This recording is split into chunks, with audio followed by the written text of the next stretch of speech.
सभी का स्वागत है। मैं हूं सुमित और मंगलवार का दिन, लेकिन भारतीय बाजारों में आज के दिन एक रेंज बाउंड ही ट्रेड आपको दिखाई पड़ेगा, जहां पे शुरुआती कारोबार मार्केट्स में थोड़ा सा गिरावट के साथ हुआ, लेकिन धीरे धीरे वो दायरा जो है वो बढ़ता हुआ दिखाई पड़ा और सत्र के अंतिम भाग तक आते आते बाजार लोअर एंड के आसपास उस दायरे के बंद होता हुआ दिखाई पड़ा। मेजरली मार्केट्स में एक वैसे तो रेंज बाउंड ट्रेड रहा, मिड कैप फिर भी आउट परफॉर्म कर रहा था शुरुआती कारोबार में, लेकिन सेकंड हाफ में थोड़ी सी गिरावट वहां पर भी गहराती हुई दिखाई पड़ी और जो ब्रॉडर मार्केट के एडवांस डिक्लाइन के रेशियोज हैं वो भी डिक्लाइन की तरफ अब आते हुए ही दिखाई पड़े। एक एक करके हम आज के आंकड़ों को भी समझेंगे। आज के जानकार हिमांशु गुप्ता हमारे साथ मौजूद हैं, उनसे हम बातचीत करेंगे बाजार को लेकर, राय रणनीति जानेंगे, उनकी कॉल्स जानेंगे। इसके अलावा दीपाली से चर्चा करेंगे हम शुगर स्पेस को लेकर और यथिन से बातचीत करेंगे कि डीलर्स रूम में किस तरह का बज़ बना हुआ है। लेकिन सबसे पहले हम एक एक करके नज़र डाल लेते हैं कुछ आंकड़ों के ऊपर। बाजार का दायरा 112 अंकों के आसपास का दायरा आज निफ्टी का तय हुआ। सेंसेक्स से करीब 338 अंकों का दायरा रहा और निफ्टी बैंक जो कि 423-420 अंकों के दायरों के अंदर आज ट्रेड करता हुआ दिखाई पड़ा। अगर आप आंकड़े देखेंगे तो उसके लिहाज से या फिर चार्ट्स देखेंगे तो उसके लिहाज से आपको दिखाई पड़ेगा कि निफ्टी बैंक में जो रेंज थी वो थोड़ी ज़्यादा बड़ी थी निफ्टी कंपैरिजन में, और साथ ही साथ जो फॉल था वो लोअर एंड की तरफ ज़्यादा जल्दी खिसकता हुआ दिखाई पड़ा निफ्टी बैंक भी। एडवांस डिक्लाइन के आंकड़ों के हिसाब से निफ्टी करीब 35 शेयर बिकवाली के साथ रहे, निफ्टी सेंसेक्स से करीब 18 शेयर बिकवाली के साथ रहे, 12 शेयरों में खरीदारी रही। निफ्टी बैंक जो कि मेजर प्रेशर पॉइंट था, आज 10 अंकों के आसपास का कंट्रीब्यूशन यहाँ 10 अंकों के आसपास 10 शेयरों में गिरावट यहाँ देखने को मिली और 2 शेयरों में खरीदारी रही। इसके अलावा एफ&ओ करीब 110 शेयरों में बिकवाली रही और रफली 50 शेयरों में खरीदारी। ब्रॉडर साइड पे आंकड़े और थोड़े दबाव भरे रहेंगे, जहाँ पे 1045 शेयरों में बिकवाली रही एनएससी के और 884 शेयरों में खरीदारी। बीएससी के 1600 शेयरों में आज खरीदारी रही और करीब 1500 शेयरों में बिकवाली, यानी कि मोर लेस 50-50 का रेशियो स्मॉल कैप साइड पे आपको दिखाई पड़ेगा। मेजर कंट्रीब्यूशन में एफएमसीजी आगे आया। आप मिड कैप में मैरिको को तेज देखेंगे, गोदरेज को तेज देखेंगे, फ्रंट लाइन में आपको एचयूएल तेज दिखाई पड़ेगा।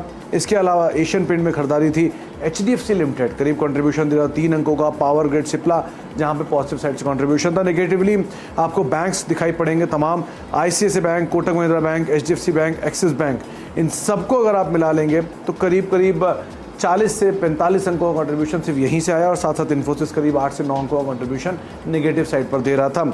इसके अलावा आज ऑल टाइम हाई पे पहुंचे मैरिको, सिप्ला, माइंडट्री, बलरामपुर चीनी और उसके अलावा लॉरस लैब जैसे शेयर। वॉल्यूम अच्छा रहा आज रिलायंस में, साथ ही साथ एचडीएफसी लाइफ में।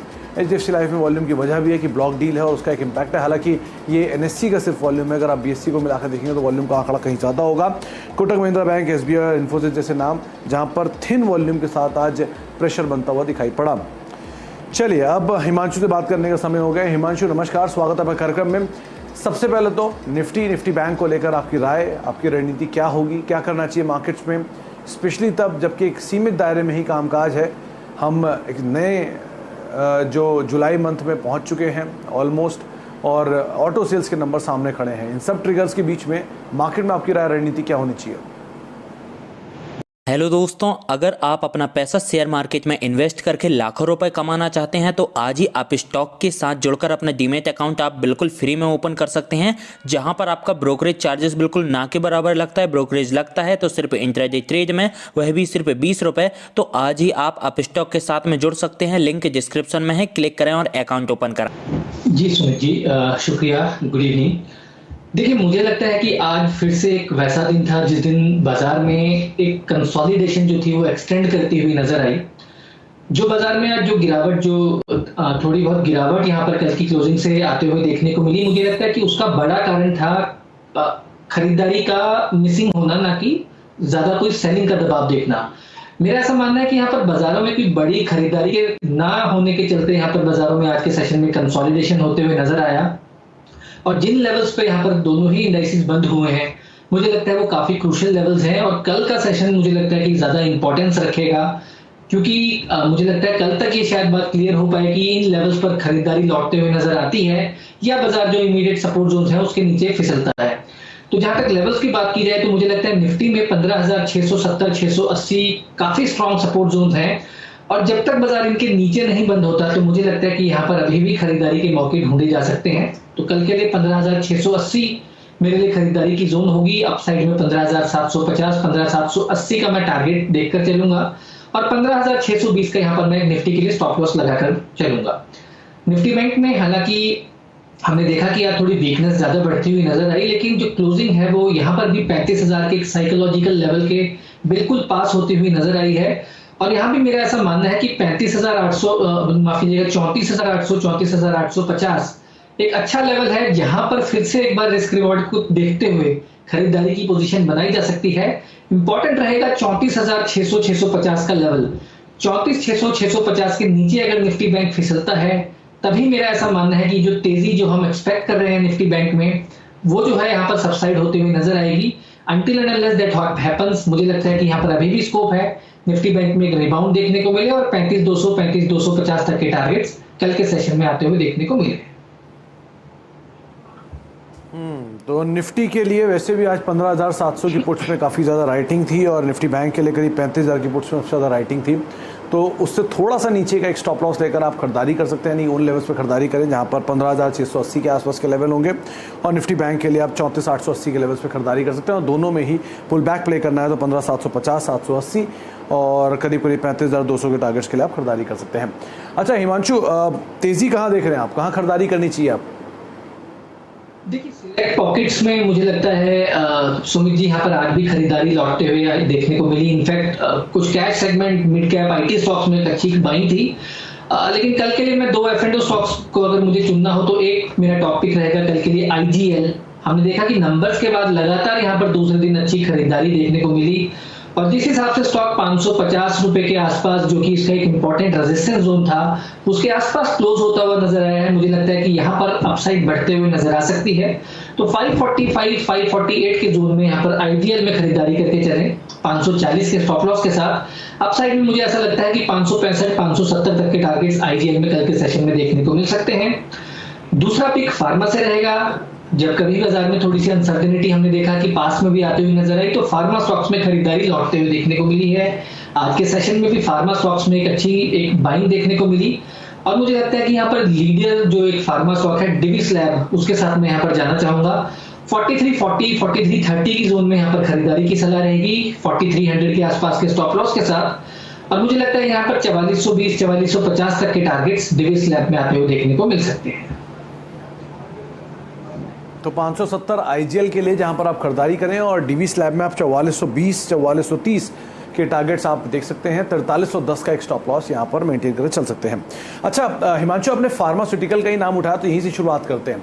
डिविस में तेजी थी, साथ साथ सिप्ला, औरोबिंदो फार्मा, बायोकॉन, ये सब भी इतने ज्यादा फॉल में नहीं थे। यहाँ पर भी कुछ हद तक बाइंग थी, सपोर्टिव बाइंग कह सकते हैं और कुछ के चार्ट्स तो बहुत ही बेहतर थे जहाँ पर खरीदारी देखने को मिल रही थी। अगर कोई सेकंड बेस्ट पिक चुननी हो यहाँ से तो वो कौन सी होगी?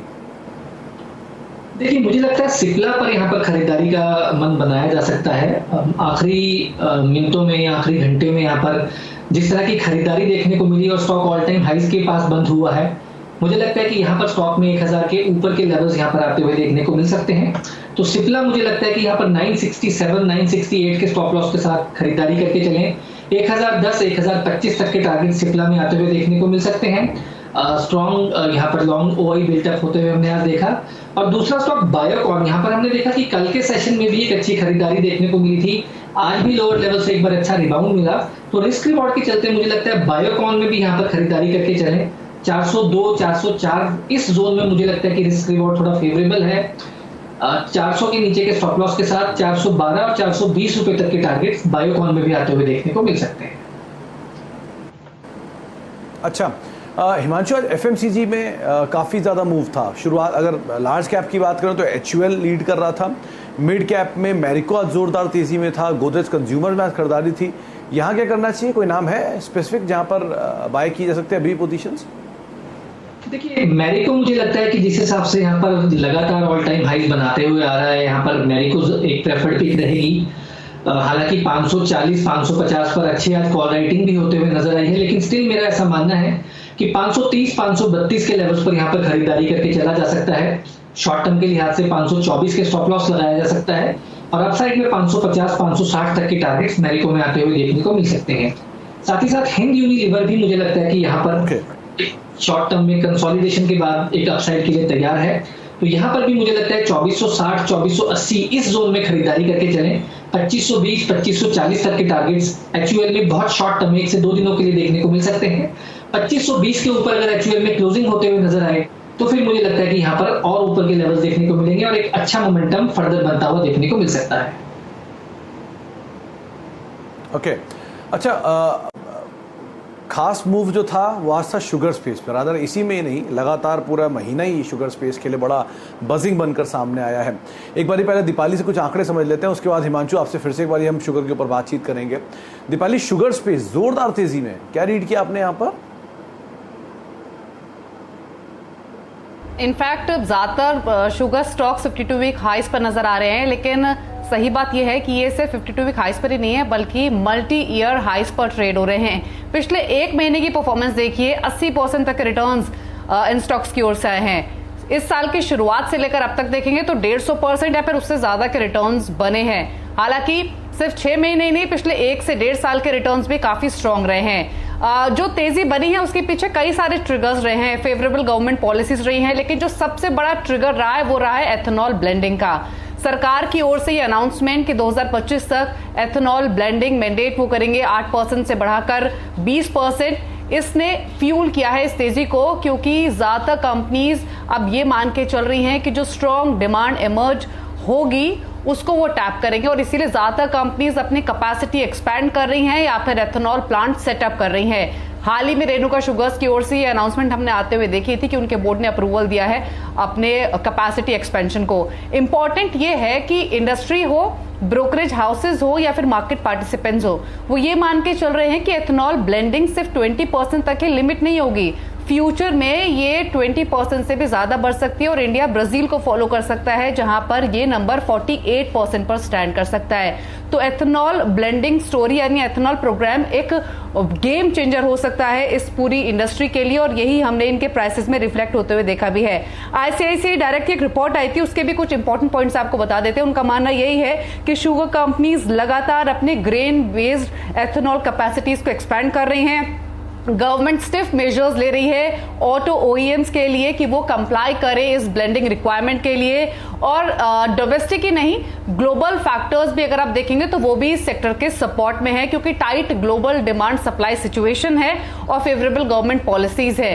तो ये मोमेंटम जो बना है ये हो सकता है यहां से और भी एक्सटेंड करे, और हाउसेज मानते हैं कई ऐसे सिलेक्टेड स्टॉक्स है जहां पर हम यहां से और फर्दर तेजी देख सकते हैं। तो हिमांशु वरिया, सीमेंट माफ कीजिएगा, शुगर स्पेस देखिए आप, अगर रेणुका शुगर जिसका सर्किट 5% है उसको छोड़ भी दें तो भी धामपुर, द्वारकेश, एआईडी पैरी, बलरामपुर, राणा, किसी भी शुगर कंपनी में एक जोरदार मूवी आता हुआ दिखाई पड़ रहा है। अब कल भी हमने ये बात की थी कि क्या यहाँ पर लॉन्ग किया जाए या वेट करें, आज भी यही पूछ रहे हैं क्या करें, जिनके पास है वो क्या करें, जो नया लेना चाहते हैं वो क्या करें, क्या करना चाहिए यहाँ पे? सुमित जी, देखिए क्लियरली ये एक सेक्टर ऐसा है जो कि बहुत जबरदस्त तेजी में है। हाल फिलहाल के रिसेंट डबल डिजिट गेन्स के बावजूद भी ज्यादातर स्टॉक्स के चार्ट्स ये इंडिकेट करते हैं कि यहाँ पर शॉर्ट टू मीडियम टर्म में और ऊपर के लेवल्स आते हुए देखने को मिलेंगे। तो जो पोजिशनल पर्सपेक्टिव से जो निवेशक यहाँ पर स्टॉक्स को होल्ड करते हैं, मुझे लगता है यहाँ पर इसको जरूर होल्ड करें, इस पोर्टफोलियो में इन स्टॉक्स को, क्योंकि ये कहीं ना कहीं सिक्लिकल प्लेस से निकलकर अब कहीं ना कहीं शायद स्ट्रक्चरल चेंज है, ये जो इथेनॉल ब्लेंडिंग की बात है, और इसके चलते तमाम सेक्टर, तमाम स्टॉक्स में एक रीरेटिंग बढ़ते हुए नजर आ रही है, और इसी का जो एक रिफ्लेक्शन है ये स्टॉक प्राइसेस में भी आते हुए देखने को मिला है। जहां तक नई खरीद की बात है, मुझे लगता है कोई भी गिरावट मिलती है, स्टॉक अपने सपोर्ट जोन के पास आते हैं तो वहां पे खरीदारी करके चला जा सकता है।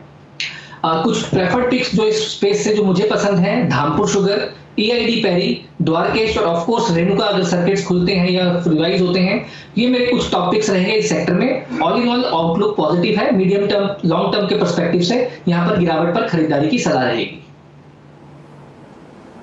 अच्छा, तो इसी में आपके सामने ये शुगर में 3-4 नाम बताए हैं, शुगर में आप उनको अगर नीचे कहीं गिरावट मिलती है तो आप खरीदारी कर सकते हैं, ये आपके सामने हिमांशु ने अपनी राय रखी। अच्छा हिमांशु, अब 2-3 और स्टॉक्स की बात की जाए। पहला नाम ओएनजीसी और आईओसी, ऑयल रिलेटेड स्टॉक हैं। ऑब्वियसली बात है जो क्रूड की तेजी हो तो ओएनजीसी के लिए फेवरेबल है, लेकिन शेयर में आज थोड़ी सी प्रॉफिट टेकिंग रही, और आईओसी यहाँ पर भी थोड़ा दबाव बना। क्या ये फॉल में लॉन्ग किया जा सकता है पोजीशंस को? देखिए, मुझे लगता है कि ब्रॉड सेटअप्स दोनों ही स्टॉक्स का पॉजिटिव है। ओएनजीसी में हमने पहले एक अच्छा रनअप देखा और उसके बाद एक शॉर्ट टर्म में पिछले 2-3 दिनों से थोड़ा सा एक साइडवेज करेक्शन या कंसोलिडेशन आते हुए नजर आया है। लेकिन चार्ट सेटअप मुझे लगता है अभी भी पॉजिटिव है। मल्टीपल सपोर्ट्स हैं 116 117 के जोन में, तो उन लेवल्स पर जो कि यहाँ से लगभग 2-3 रुपए नीचे है वहां पर खरीदारी करें जहां पर एक ऑप्टिमम रिस्क रिवॉर्ड निकल कर आता है। और मेरा ऐसा मानना है कि यहाँ पर 1 से 2 दिनों का अगर नजरिया है तो 124 123 रुपए तक के टारगेट्स ओएनजीसी में आते हुए देखने को मिल सकते हैं। 116 रुपए के नीचे का क्लोजिंग बेसिस पर स्टॉप लॉस लगाया जा सकता है। आईओसी की जहां तक बात करते हैं तो वहां पर मुझे लगता है कि थोड़ा सा अभी एक सेलिंग प्रेशर शायद 1-2 दिन बनता हुआ नजर आए। एक long term intermediate term downward trend sloping trend line की रेजिस्टेंस लेकर स्टॉक नीचे आया है, तो मुझे लगता है कि आईओसी में 103 104 रुपए तक के लेवल्स टेस्ट हो सकते हैं। वहां पर मुझे लगता है कि खरीदारी दोबारा से की जा सकती है। पोजिशनल पर्सपेक्टिव से अभी आने वाले 1 या 2 दिन यहां पर थोड़ा सा वेट करने की सलाह रहेगी।